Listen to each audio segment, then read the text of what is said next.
Yeah, there's no time to waste, no time to waste, no time to waste, no.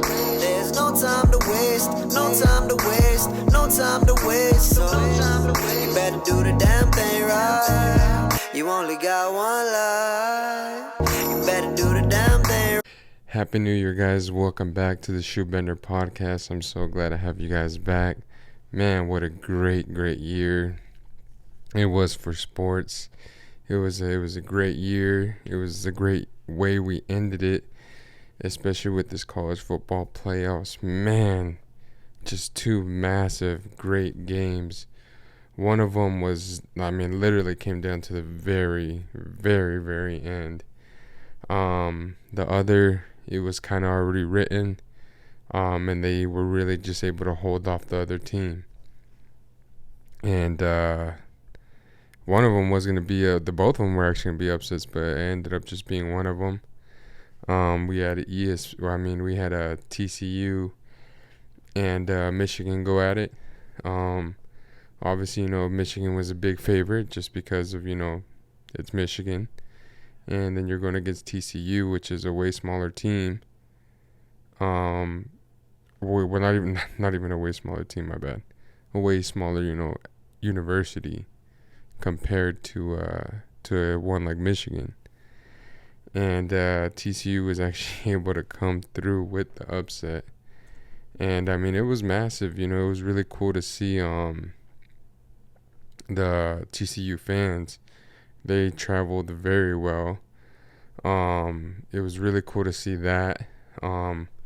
Michigan started the game off with a huge run right up the middle, which kind of made everybody feel like, oh, yep, it's going to be one of those kind of games. And TCU's defense actually held them off. And Michigan tried to go for it on 4th and goal and tried to run a Philly special. But it was just executed poorly. And I don't even want to say it was executed poorly. It's just TCU's defense was just ready. They were ready for it. And so Michigan didn't get any points on their first drive. Next thing you know, on Michigan's next drive, there's a pick six. And it wasn't the first pick six of the game, but it was the first pick six of the game, if that makes any sense. And they ran it all the way back straight down to the house. TCU's fan base is going berserk. Like, literally, when I mean berserk, I mean berserk. They're going crazy. And it was really cool to see that. Just a pat, like, you could. It's rare that you could feel the intensity through the screen, on every game. But this game, you could definitely feel the intensity through the screen. Like, the TCU fans were roaring, and it was really cool to see that. And I watched Pat McAfee, the telecast that they had going on with the boys, and it was really cool. I enjoyed it a lot because, not only do I support the show, but it also felt like you were watching the game with the boys. So that was really cool. But back to the game. Yeah, it was just such a great game. TCU at one point was leading 21-3. So it felt like it was just gonna be, TCU was gonna run away with it. And then the second half happened, and it was kind of funny because like Taylor Lewan, who was a Michigan alumni, during the telecast, he actually said because at one point TCU scored, but they fumbled the snap. And they didn't get the extra point.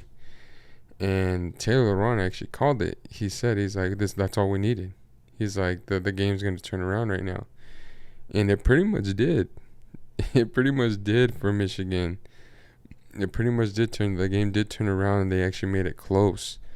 Their passing game just opened wide up.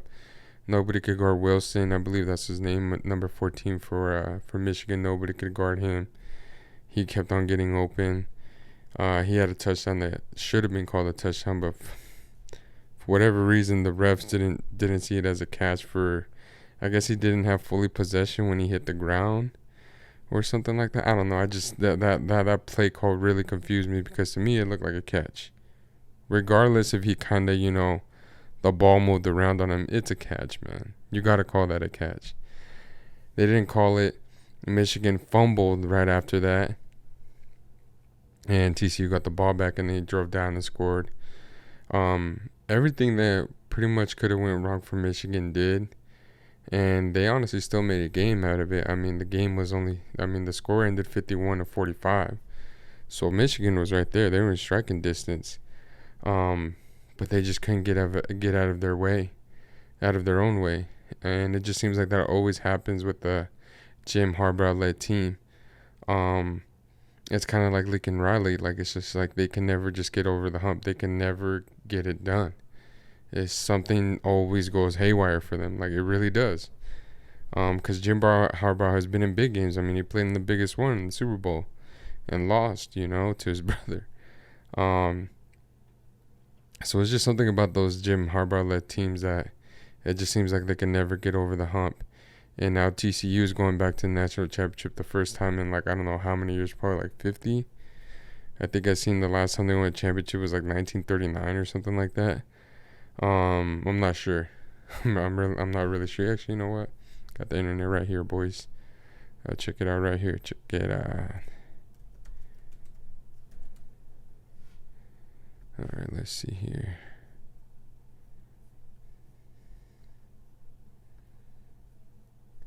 So they won in 1935 and 1938. So yeah, 1938. That was the last time they won their national championship. So obviously, fan base is craving for one, and everything is going right for them. They got that hypno-toad that just keeps on. I mean, they're riding that thing all the way to the national championship game. So that was one team that punched their ticket into the championship game. There was also some controversy towards the end of that game, which I personally feel. Yes, I love football. I love the big hits, but I'm also all about clean hits. I don't like those kind of hits that happen towards the end of the game where it should have been targeting. Whether you want to call it or not, it should have been targeting. Yes, I get it. He was going down or whatever, but dude, you should know how to tackle better. You don't lead with the crown of your helmet like that kid did, and they didn't call it. And if they would have called it, I mean, you got to remember in college football, if you get a first down, it's basically a timeout because the time stops. So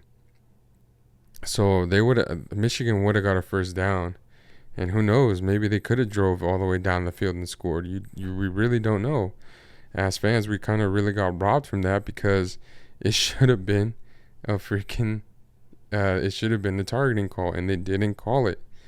All I ask for is consistency, just pretty much how like everybody else does it. Anytime they're watching sports, and I just feel like they're just not consistent with these damn roughing the passer calls or those targeting calls. Because, I mean, if you're going by the book, that's a targeting call. What happened at the end of that game, and they did not call it. And then you got a hit like Derwin James, who just leveled that tight end from the Colts. He just hit him so violently that he legit got ejected, even though it was a clean hit. He hit him in the shoulder. He didn't hit him in his head. He just hit him that hard. And but they call that targeting. And this guy from TCU who literally led with the crown of his helmet, they didn't call it. But yeah, like as fans, like I said, we all just want consistency when it comes to those kind of calls, because if you're gonna call them, then call them, but call them right. Like they literally missed that call. But it is what it is. It really does suck. But TCU moves on, and that hypno-toad is now in the national championship game. The next game was just as wild, even wilder, to tell you the honest truth. Shout out Deontay Bomb Squad. But it was the defending national champion Georgia against the Ohio State, big time. Them Ohio State boys. Ohio State's like legit in it every year, pretty much. They always got such a great program. These two teams went at it. Like, when I mean at it, like legit, they went at it. At one point, they legit were just trading touchdown after touchdown after touchdown.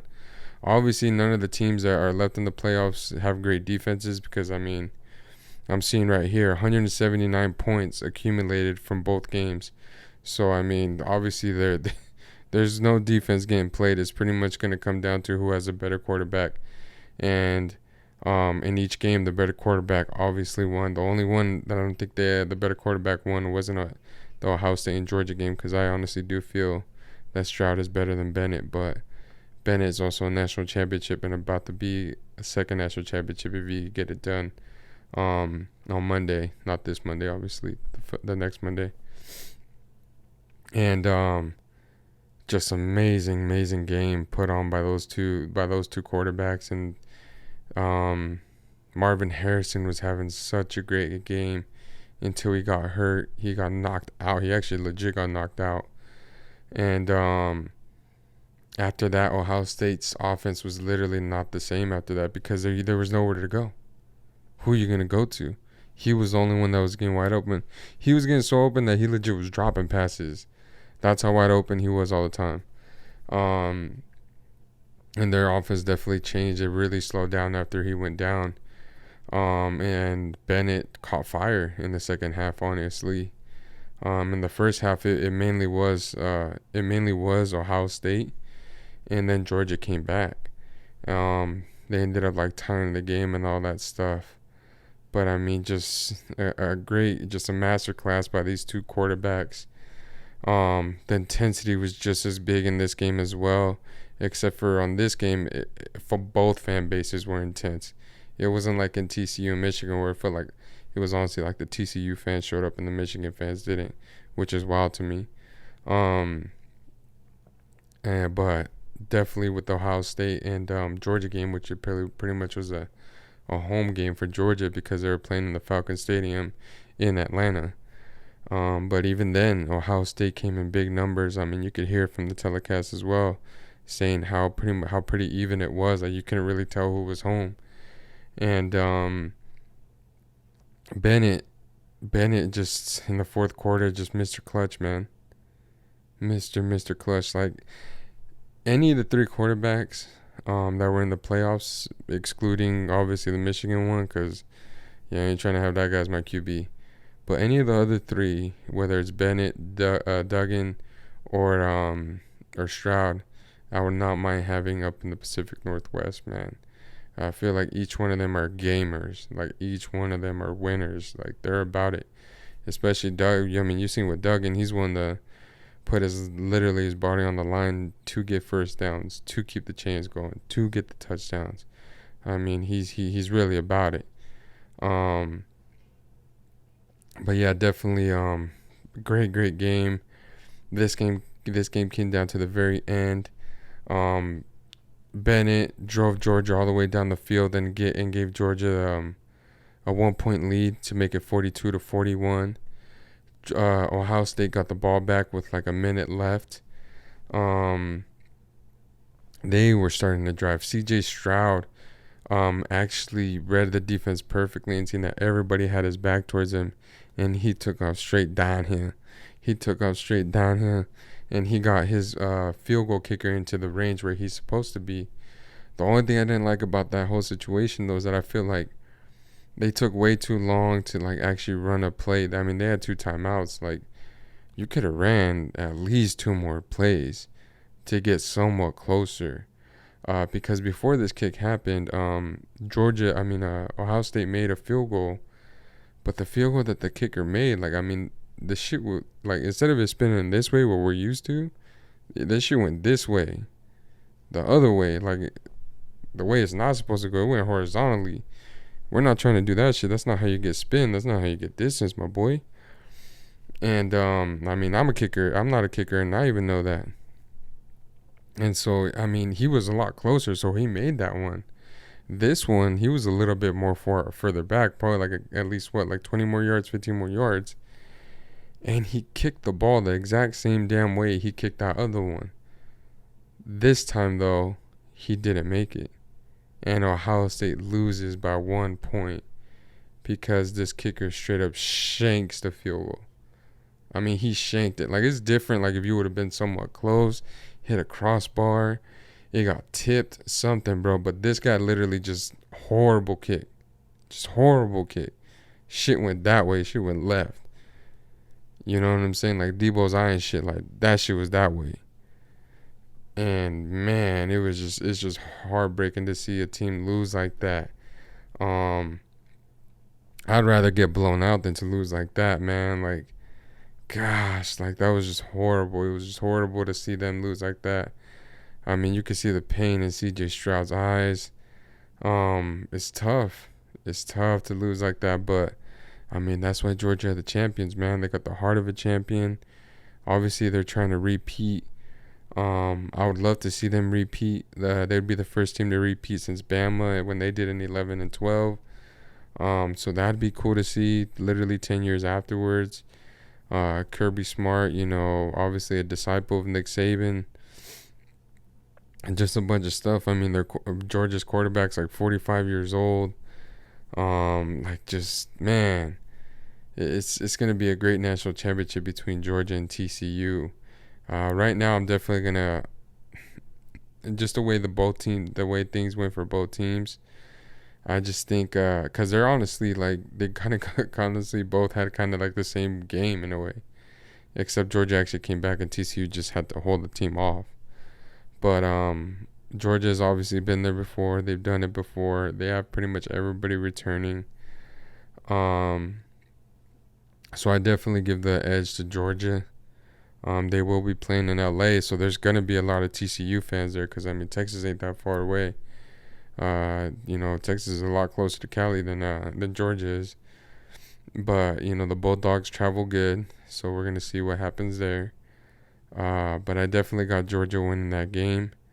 I feel like it's gonna be really close, so I don't feel like it's really gonna be that back and forth that we've seen those high scoring games. But I think the game will go into overtime, and I think they'll be tied 20-20 when they go into overtime. But I give Georgia winning it in OT. Just because I feel like it's gonna be that good. They're gonna be battling that well. Just a great season for college football, man. Those are for sure the best two college playoff games that I've seen since they've had the playoffs come into the fold. USC obviously, it pains to hear it, to see me, to say this, but we legit lost. We had the game won, and just like all the other games, we let the team come back. Tulane comes back and wins. Because our defense, once again, can't, we just have had a horrible defense this whole entire season. One of our issues was offensive line, which actually did a great job today. It was just a defense that didn't hold their part, which hopefully we will fix that next year with the recruiting class coming up this year. But like I said, it just sucks, man. This is the reason why I didn't like that Lincoln Riley hire, because to me personally, the way I see is like Lincoln Riley, like I said earlier, like he's not known for winning the big games. Like, what has this guy done to make everybody like fall in love with him so much? Like he hasn't won anything. He hasn't won anything. Like literally has not won nothing. Like, what's so great about this guy? Oh, well, his offense is blah blah. Yeah, he's also had great quarterbacks. He went from Baker Mayfield to Kyler Murray to Caleb Williams. Of course his offense are gonna look great. You know what I'm saying? Like, I don't know, man. Like I said, this is one of the main reasons why I was really iffy about signing this guy, because yes, I do know that we are gonna score a lot of points, but I also know we're gonna give up a lot of points, because that's Lincoln Riley. He's not known for having great defenses, man. He's really not. Even in Oklahoma. Well, I believe he had Jalen Hurts too. But even in Oklahoma,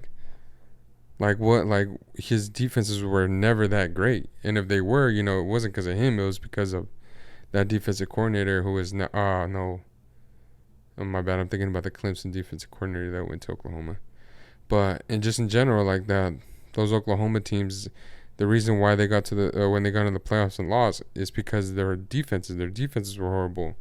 They would get ran over or thrown on all the time. Um, so yeah, I really hope that gets fixed next year, because obviously the offense is there. The offense is there, and it's only gonna keep getting better. And we have to win it next year, because Caleb Williams is definitely gonna dip after next year. But man, it just sucks to lose. I mean, end the season, which started so great. I mean, we could have been in the playoffs, to now literally losing and not getting in the playoffs, and then losing the bowl game, and especially to a team that we should have dominated. We should have dominated that team. But that's what it is, man. That's sports. The other team ain't just gonna show up and be like, all right, yeah, you guys are supposed to win, so here, just let us, lay down. It's never gonna be like that. So big ups to them, and hopefully we have a better ending to the college football season, at least for USC next year. But now we'll switch over to the NFL, which had a lot of implications on the line this week. There's some teams that are finally eliminated from contention. There's some that are still alive now. Some of them that literally came back from the dead because they were not going to be in the playoffs, and now they're in them. So we'll get right into it. Let's see here. We had the Cowboys and the Titans start off Week 17. The Cowboys win 27-13. And the Cowboys are now 12-4. Titans dropped to 7-9. I believe Dak set a record for most interceptions in the season. Well, not a record, but he has the most interceptions in the season, and the guy didn't even play every game this year. So this is why I try to tell you Cowboys fans, man, like, I'm not trying to hate, because I do like the Cowboys. I just don't like Jerry Jones. But keep on trying to tell you guys, get hyped up, because when the playoffs come around, you guys are gonna get your heart broken again. And it's going to be by Dak Prescott again. It's always going to be Dak Prescott, man. You're not going to win a Super Bowl with that guy.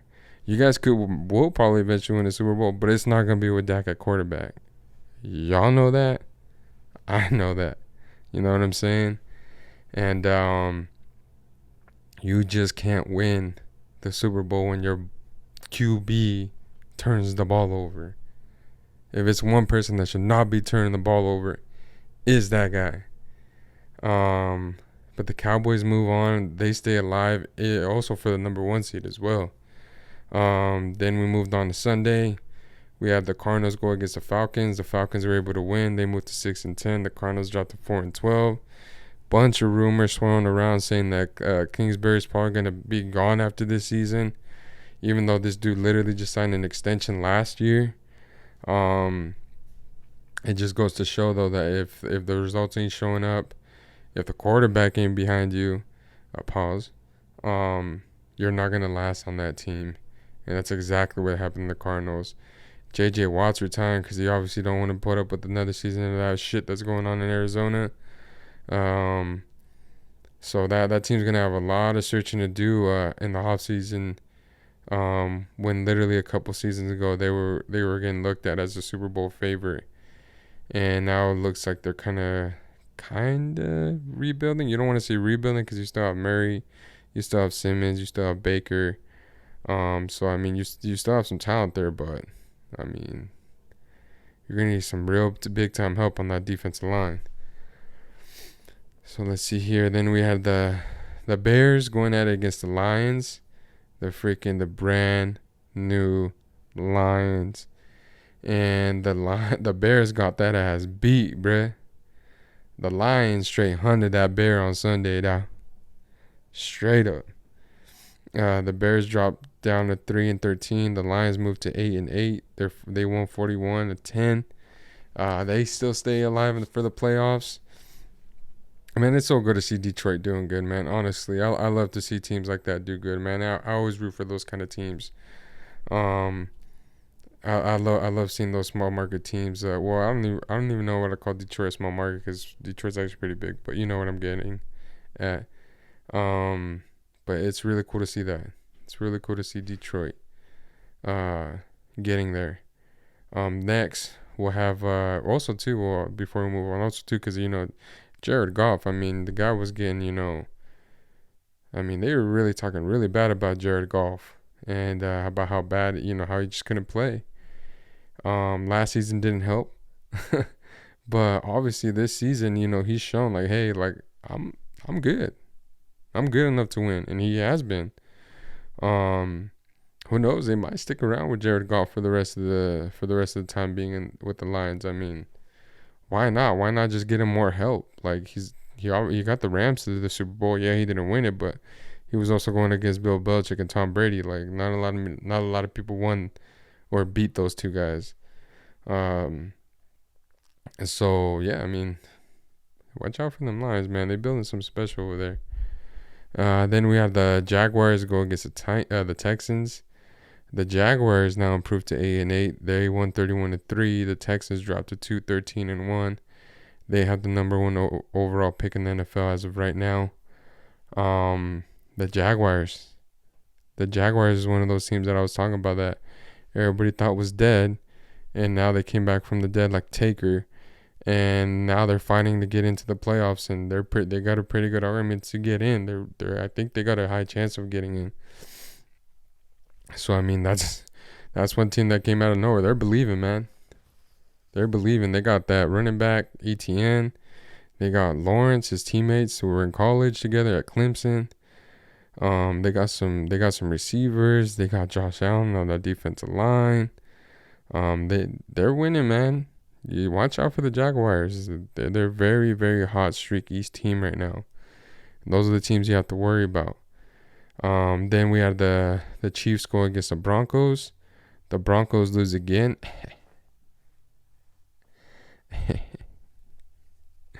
Give us that 3 overall pick, man, for the freeze too. The Broncos dropped to 4-12. The Chiefs improved to 13-3. Trying to fight, I believe, who was it? The Bills for the number 1 seed. Who they play today actually in a couple minutes. They play the Bengals. Get to watch my boy Joey B and Jamar Chase. Hopefully they get that win today.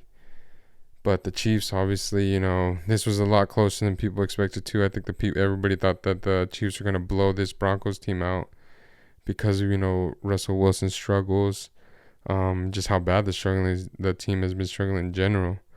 But they put up a really good fight. But they still came up real short, just like Russell Wilson. My bae. But anyways, yeah. Move on to the next game, which was Dolphins against the Patriots. The Patriots were able to win this game 23-21. The Dolphins, who were like legit getting talked about as a dark horse Super Bowl team and this and that, and who could stop these guys and blah blah blah, and now they're 8-8 and literally probably gonna miss the playoffs. I doubt they're gonna make the playoffs. I'll say it right now. The Miami Dolphins will not make the playoffs. Got beat by the Patriots, a divisional foe who knows them very well, who now improved to 8-8 as well. And yeah, the Dolphins got some answers, man. You have Tua pretty much out because of concussion-like symptoms again. Now there's a big story saying he had a concussion and he was playing again type thing. You got a lot of people really asking about his future in the NFL, saying that he probably should have stopped playing. But I mean, Tua, I mean, he's a football player, man.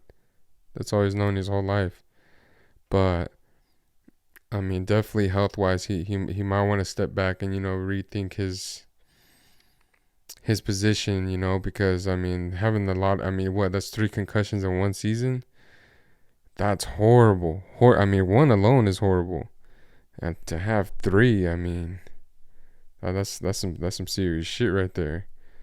So he might want to sit down and really ask himself those really tough questions during the off season. But bigs ups to him, man. Hopefully, he comes back better than ever. And then we had the Giants going against the Colts. The Giants straight smacked the Colts. Smacked them. The Colts are now 4-11-1. The Giants improved to 9-6-1.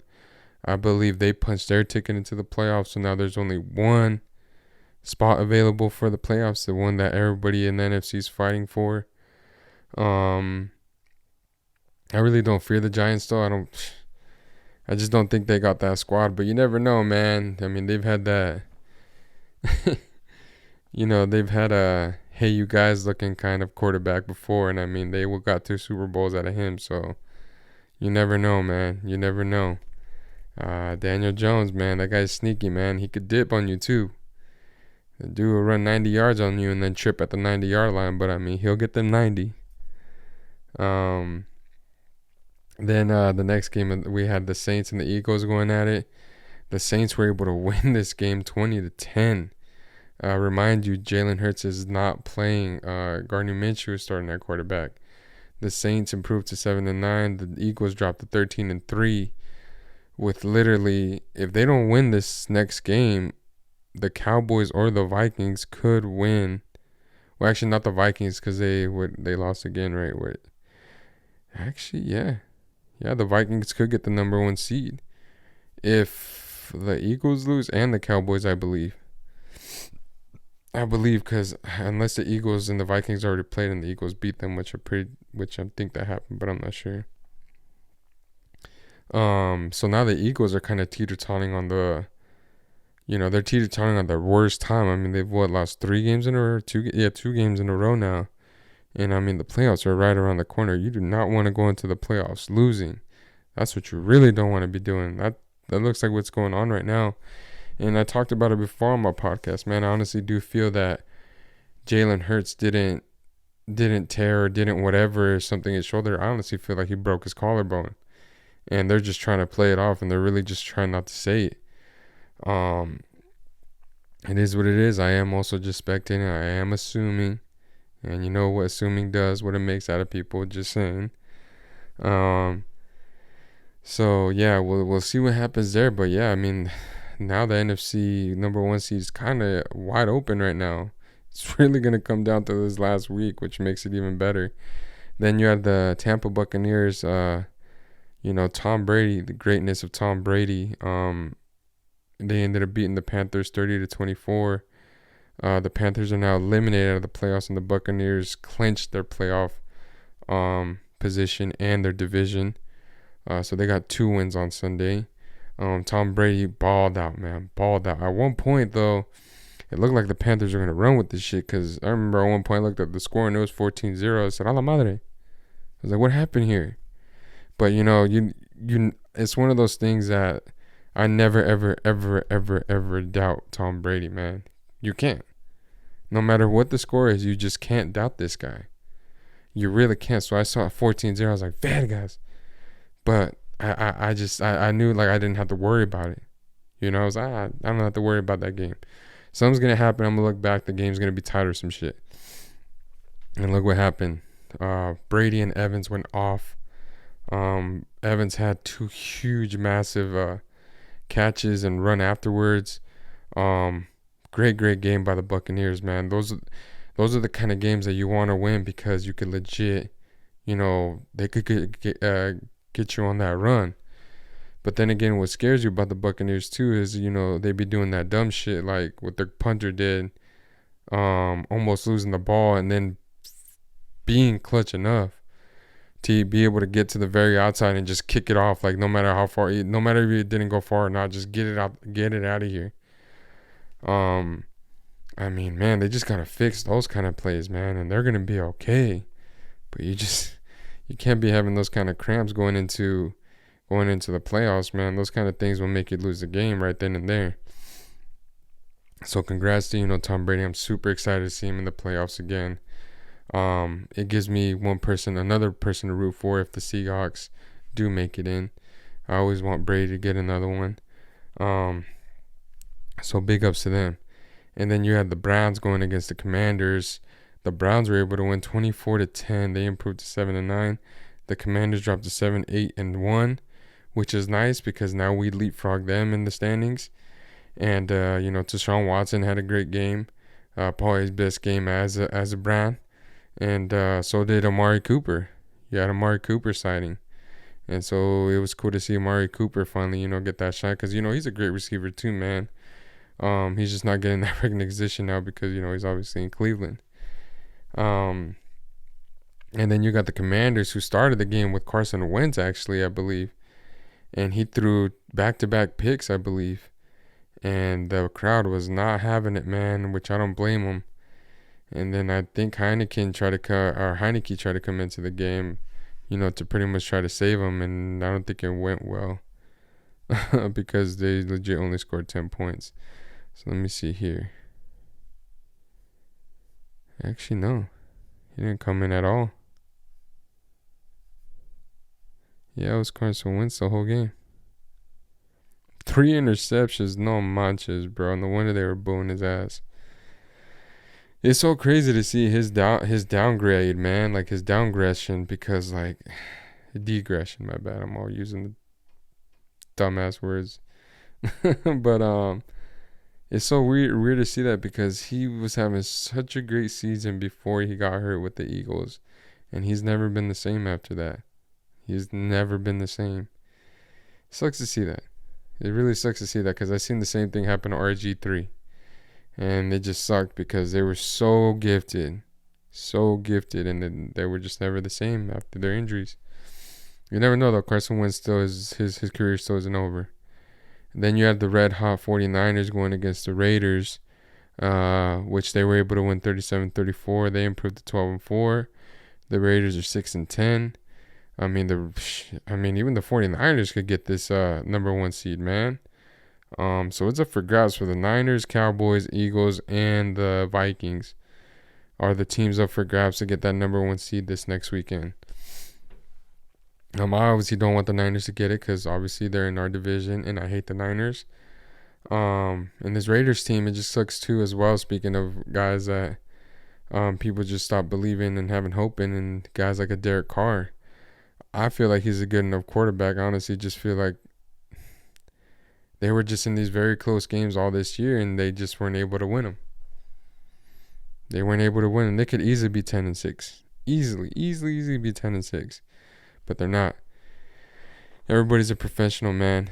And I honestly feel like Derek Carr, I feel like he's there, man, but he's obviously, it sounds like he's going to get the short end of the stick, and that he's not going to be a Raider next year, which opens the door for Tom Brady or Aaron Rodgers, which everybody keeps talking about going to Las Vegas. So keep an eye out for that, boys.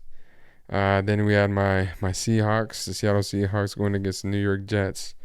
The Jets got that ass beat. You know what I'm saying? Sauce Gardner, you ain't the defensive rookie of the year, dog. You're not even the rookie of the year. That belongs to Tariq Woolen, bro. And the offensive rookie of the year is obviously K9. Not even close, man. We proved it literally yesterday, because your defense allowed 23. Our defense only allowed 6. And we picked that ass 4 times. But yeah, the Seahawks won 23-6, and the Seahawks improved to 8-8. The Jets now dropped to 7-9 and are eliminated from the playoffs. It was kind of cool. I was seeing these things around the internet saying that, Geno Smith did get drafted by the Jets, got cut by the Jets, and now they're going home. They got sent home by Geno, which is kind of like a first full circle moment, Man, the Seahawks are alive, man. They're there, man. If we get into the playoffs, I'm not gonna leave doubt of us actually winning the whole thing, because we got a veteran quarterback. We don't have a rookie quarterback. There's gonna be some teams in the NFL that are gonna be. There's some teams that are gonna be in the playoffs that have rookie quarterbacks, and that's gonna be their demise. The 49ers is one of them. The Steelers is one of them. If they get into the playoffs, you just can't have guys that it's their very first year in the NFL. When you're a Super Bowl at that position, it's just never been done. You never want to say never, because it could be done, but it's just there's a reason. There's a reason why it's never happened. Because it's very hard. That's the main reason. Pause. Then next, Then next we had the Vikings and the Packers going at it, which the Packers were able to just dominate. Mainly because they were able to shut down Justin Jefferson. The Packers dominated the Vikings 41-17. The Vikings dropped to 12-4. The Packers are 8-8. They're there with the Seahawks and the Lions fighting for the last spot in the NFC. If the Seahawks win next on Sunday and the Packers lose, we're in. If the Packers win and we lose, they're in. So that's pretty much the scenario for that. I think the team that has the hardest chance of getting that's 8-8 is the Lions. But I mean the Packers now they're on a roll. I think they've won 3 in a row. So now they're a team to worry about because they got Aaron Rodgers, the second best quarterback in the NFL. And then you had literally the Vikings that look like the Vikings. This is why people can't trust the Vikings. Because in these big games, Kirk just doesn't show up. But I don't even think it was that he showed up. I just really think that he had nowhere to get the ball to, and that pass rush was getting to him, which usually doesn't happen. And then we had the Rams going against the Chargers in the Battle of LA, and the Chargers just tapped that ass, said like, hey, look, check this out, man. We're not going to pay for shit when it comes to building the stadium. And then we're going to tap that ass too when we play you in it. And that's literally what happened. The Chargers just straight throttled the Rams. The Rams dropped to 5-11. The Chargers are now 10-6. They got Bosa back in this game, which was massive. Because now you have to worry about Bosa and Khalil Mack, which I always felt at the beginning of the season was just going to just cause havoc for any defense. And that's why I chose them to win the Super Bowl. At the end of at the beginning of the year, I believe it was them or the Bengals. But I did say the Chargers just because I liked what I seen on paper. And now they're in. I believe the Chargers are in.